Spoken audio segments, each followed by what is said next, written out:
আসসালামু আলাইকুম ভিউয়ার্স, কেমন আছেন আপনারা সবাই? আশা করি অনেক ভালো আছেন। আলহামদুলিল্লাহ আমরা অনেক ভালো আছি। ভিডিওটা দিতে একটু দেরি করে ফেললাম, যদিও ভিডিওটা একটু ব্যস্ত ছিলাম, যার কারণে ছাড়তে পারিনি। আজকে আমরা যাচ্ছি দুবনে একজনকে দেখা করার জন্য আর কি। এখানে গিয়েছিলাম, তো সেখান থেকে তার দেখা পেলাম না।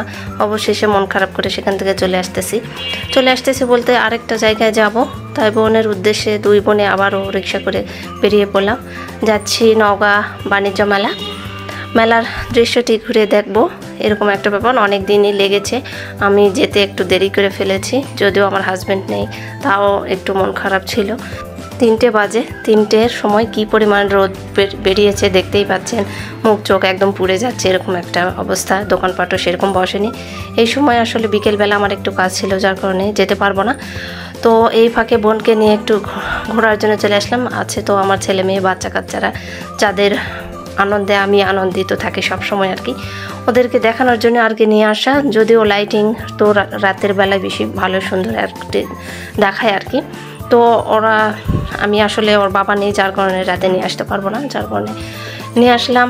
তো মেলার এই অবস্থা। 2-1জন লোক আমার মতো যারা ব্যস্ত থাকবে বিকেলবেলা, তারা দুপুরবেলায় ঘুরতে চলে এসেছে ফ্যামিলি নিয়ে। তো আমি ফুলের দোকানটাতে চলে আসলাম। আমার ছেলে কি নেবে ভাবতেছিল, গিফট নেবে। আমিও ভাবতেছি আমার হাজব্যান্ডকে কি দেওয়া যায়, গিফট করব বলে কথা।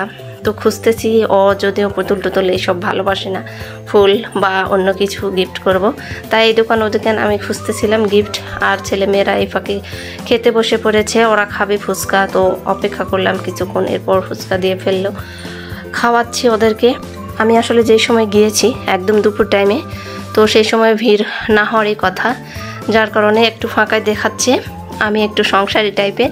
আমি আসলে কোথাও গেলে জিনিসপত্র আমি নিজেকে গোছানোর পাশাপাশি আমার সংসারটাও গোছানোর চেষ্টা করি।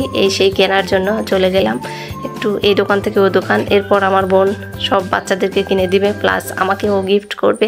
কি গিফট করবে সেটা আমি ইনশাল্লাহ পরে কখনো দেখাই দেব। এরপরে চলে আসলাম একটা কাপড়ের দোকানে।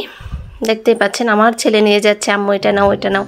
ও আমার ছেলে কি সুন্দর সুন্দর 3 পিস দেখায় দিচ্ছে, যেগুলো দেখায় দিচ্ছে দেখেন কি একটা হাস্যকর একটা ব্যাপার। আমার ছেলে তো এটা নাও আম্মু ওটা নাও, সবগুলোই নাও 1 পিস করে, তোমাকে পরলে সুন্দর লাগবে। ওর আনন্দিত, আমিও আনন্দিত। ওর কথাবার্তায় ভীষণ খুশি। আমার ছেলে এটা পড়তে বলে, ভালো লাগে। এরপর চলে আসলাম, এটা কি বলে আসলে আমি নামটা জানি না, যদিও এটা আমার 2nd টাইম খাওয়া হয়েছে। দেখেন নেশা করেদের মতো আমাকে লাগতেছে, কি একটা মজার ব্যাপার। আমার তো ভীষণই হাসি পাচ্ছে, আমার বোনও কখনো খায়নি। তো আমি বলতেছি চল একসঙ্গে দুজনকে খাবো, ছেলে মেয়েরা খুব একটা চায়নি। এই তো আমরা ট্রাই করে দেখলাম, বোনকেও ট্রাই করলাম। এরপর চলে যাচ্ছি আবার মেলার এই পাশ থেকে ওপাশ ঘুরতে। অনেক সময় লেগেছে, যদিও তো ভিড় ছিল না। এরপরেও দুপুরে বাচ্চারাও শেষ, আমিও শেষ, এরকম একটা ব্যাপার, ক্লান্তি এসে গিয়েছে। এরপর চলে আসলাম লোভনীয় একটা জায়গায়। দেখতেই পাচ্ছেন এত টেস্টি এখানে আচার ছিল, যার ঘ্রাণে আমি তো পাগল, দিশেহারা প্রায়। আমি এখানে চলে আসলাম, আচার না খেলে যেন হবেই না, জিভে পানি চলে আসতেছে আচার মানে সেন্ট দেখে আর কি। তারপর আমি নতুন একটা আচার টেস্ট করলাম। এটা হচ্ছে খেজুরের আচার। এটা আমি কখনোই খাইনি। এত সুন্দর ছিল, এত মজার ছিল।